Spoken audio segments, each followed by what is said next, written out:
Assalamualaikum warahmatullahi wabarakatuh. Pada kesempatan kali ini kita ingin mengoreksi dari beberapa santri Pondok Al-Miftah, yaitu pelajaran Nahwu Imriti. Ini adalah tes akhir tahun Pondok Pesantren Al-Miftah tahun pengajian 2020-2021. Mungkin nanti ada beberapa soal yang bisa dijadikan belajar untuk yang belum melakukan tes akhir tahun. Oke, langsung saja. Yang pertama di sini soalnya adalah tuliskan bait ke-20 dari kitab Imriti dengan tulisan Arab. Bait ke-20 itu adalah bab kalam. Kita coba saja langsung ke ini beberapa ini adalah jawaban dari Mbak Mutiatus Solihah. Jawabannya adalah kalamuhum lafdzun mufidun musnadu wal kilmatul lafdzul mufidul mufradu. Ini benar. Kemudian jawaban yang lain ini punya Pak Berani, kalamuhum lafdzun mufidun musnadu wal kilmatul lafdzul mufidul mufradu. Ini juga benar. Kemudian untuk soal yang kedua tadi adalah isim ma'rifat itu ada berapa? Sebutkan dan beri contohnya. Isim ma'rifat itu ada 6, ini jawabannya ada 6, yaitu ada isim domir, contohnya adalah anta, betul. Isim alam, contohnya Zaidun, Abu Sa'id, ini juga benar. Isim isyarah, contohnya ja'adhu rajulu, isyarahnya itu dhunnya ini. Kemudian isim mausul, contohnya ja'alladhi koma abuhu, alladhinya ini. Kemudian isim ma'rifat, isim yang ma'rifat dengan al, contohnya ar-rajulu, ini juga benar. Kemudian isim yang dimudhafkan dengan salah satu isim ma'rifat di atas. Ini contohnya enggak ada ini. Ya, ini sudah benar. Kemudian untuk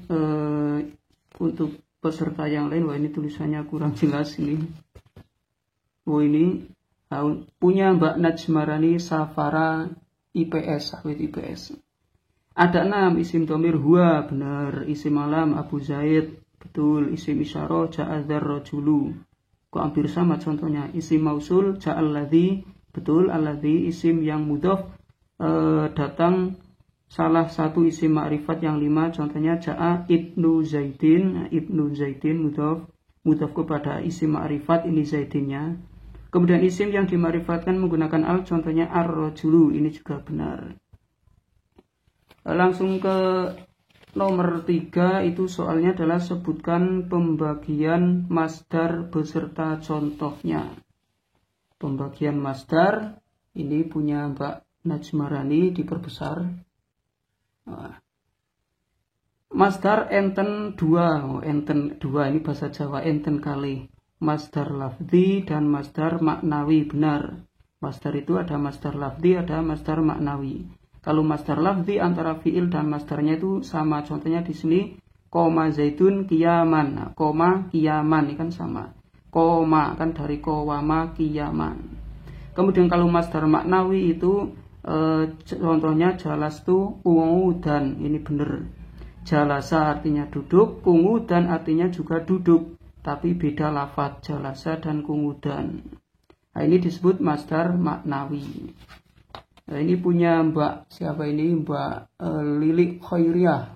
Mbak Lili Khairiyah nomor 3 masdar lafzi, contohnya kotal tu ngamron kotlan. Nah, ini lafzi kotala dengan kotlan, ini artian lafadz.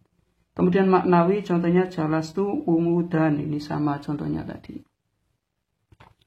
Langsung saja, itu masdar maknawi ada 2. Kemudian nomor 4, buatkan bagan pembagian khobar disertai contohnya. Bagan khobar. Nah, kita lihat punya siapa ini? Punya Najmarani. Oh, ini bagannya kurang bagus itu. Kita lihat punya siapa ini? Bagan dibalik. Wah ini diperkecil. Seret. Ya. Nah, jadi khobar, pembagian khobar itu ada khobar mufrad dan khobar ghairu mufrad, benar. Yang khobar mufrad contohnya zaidun qaimun, ini benar. Yang ghairu mufrad contohnya zaidun koma abuhu. Nah, ghairu mufrad itu pembagiannya ada jumlah ismiyah, jumlah fi'liyah, jumlah sibhu jumlah. Nah, sebenarnya kalau yang bagus itu bagannya adalah gini. Jadi khobar kemudian dibagi dua, ada mufrad, kemudian yang ghairu mufrad. Nah, kemudian ghairu mufrad itu ada yang jumlah, ada yang sibhul jumlah. Di khobar ada mufrad, ghairu mufrad. Yang ghairu mufrad ada jumlah dan sibhul jumlah.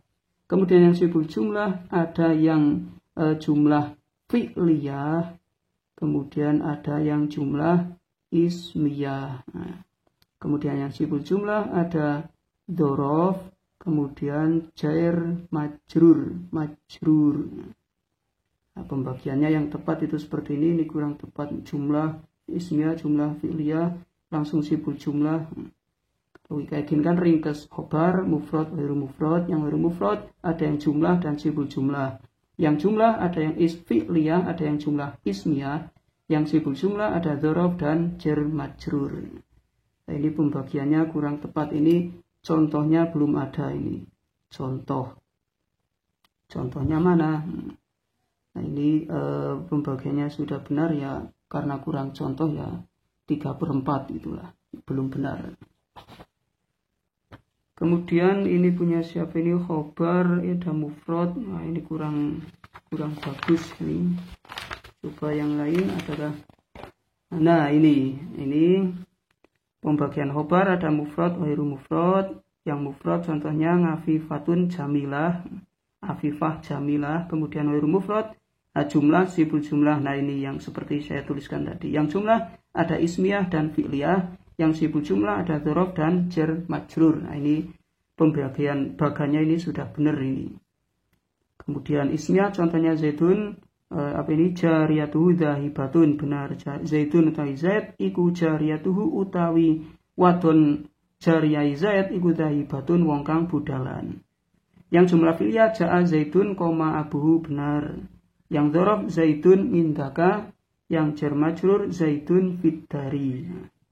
Itu nomor 5. Kemudian nomor 6 soalnya adalah sebutkan macam-macam isim alam. Nomor 5 dulu, nomor 5. Kalimah fi'il ada yang lazim dan muta'addi. Coba jelaskan dan beri contoh. Nomor 5 mana tadi? Nomor 5 ya ini. Nomor 5. Fi'il lazim adalah fi'il apa ini? Sik nutur fa'il, bahasa Jawa ini. Fi'il sik nutur fa'il, tapi boten nutur maf'ul bih. Tapi boten nutur maf'ul bih. Ya lazim itu ya fi'il yang ada fa'ilnya, tidak ada maf'ul bihnya, itu intinya. Contohnya koma zaidun, koma berdiri siapa? Zaidun, zaid.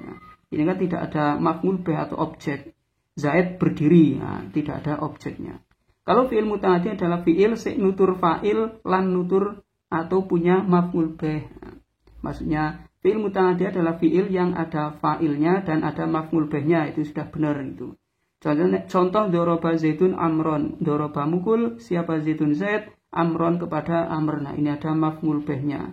Amron, amr. Zaid memukul amr. Kalau ini zaid berdiri itu. Nah, itu fi'il lazim dan fi'il muta'addi. Masih mudah-mudah ini. Langsung ke nomor berapa tadi? Nomor 6. Sebutkan macam-macam isim alam disertai contohnya. Isim alam kita lihat nomor berapa tadi? Nomor 6. Isim alam. Nah, ini jawaban dari Mbak Muti. Nah, Mbak Muti, ada apanya ini? Alam kunyah nahwu Abu Sa'idin, benar. Alam itu ada alam kunyah, alam lakob, dan alam asma. Alam kunyah itu adalah yang diawal dengan Abu, Ibnun, Bintun, dan sebagainya. Abu Sa'id, Abu Jahal, Abu Bakar, itu alam kunyah. Kemudian alam lakob itu adalah bahasa itunya julukan. Kalau istilahnya itu ada kata-kata menghina atau memuji, itu alam lakob. Nah, alam lakob nahwu contohnya anfun nakoh, hidung panjang ya, itu kan julukan. Nah, itu ngalam lakob. Kemudian ngalam asma adalah contohnya di sini mutiah solihah, namanya sendiri. Hehehe. Nah, itu asma, ngalam asma itu ya nama yang dari lahir itu nama yang biasanya diberikan pada hari ke-7 setelah kelahiran. Itu ketika ngakikohan itu disebut ngalam asma. Alam ini maksudnya ngalam nama itu. Jadi ada nama kunyah, ada lakob, dan asma. Kalau kunyah tadi ada diawali dengan abu atau ibnu. Contohnya kan Ibnu Umar. Nah, Ibnu Umar anaknya sahabat Umar itu kan nama aslinya Abdullah tapi dijuluki Ibnu Umar. Maka itu disebut alam kunyah itu. Kalau ngalam lakob ya Angfunako, Zainul Abidin misalnya. Lanjut ke pertanyaan nomor berapa tadi? Nomor 7. Nah, nomor 7 di sini ada apa perbedaan dzaraf mutasorif dan ghairu mutasorif? Beri contohnya. Jadi dzaraf itu ada yang mutasorif dan ghairu mutasorif. Kita lihat punya Mbak Mutik lagi ini yang tulisannya agak bagus.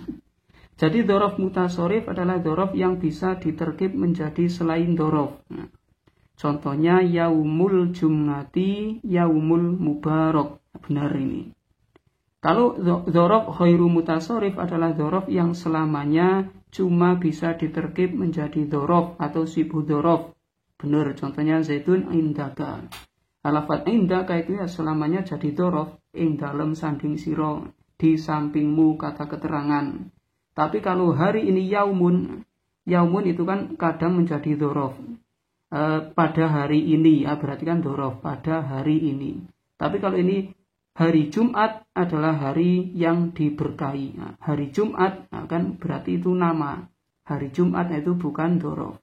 Jadi lafaz yaumun itu adalah dzaraf mutasorif atau dzaraf yang bisa diterkib menjadi selain dzaraf. Jadi berubah-berubah, mutasorif kan berubah-berubah. Bisa jadi dzaraf, bisa tidak. Kalau ghairu mutasorif ya selamanya jadi dzaraf. Oke, kita lihat punya temennya. Ini di sini punya Mbak Lilik Khairiyah. Dzaraf mutasorif adalah yaitu dzaraf yang terkadang menjadi selain dzaraf. Benar, selain dzaraf itu selainnya. Contohnya sumtu yaumal khumusi.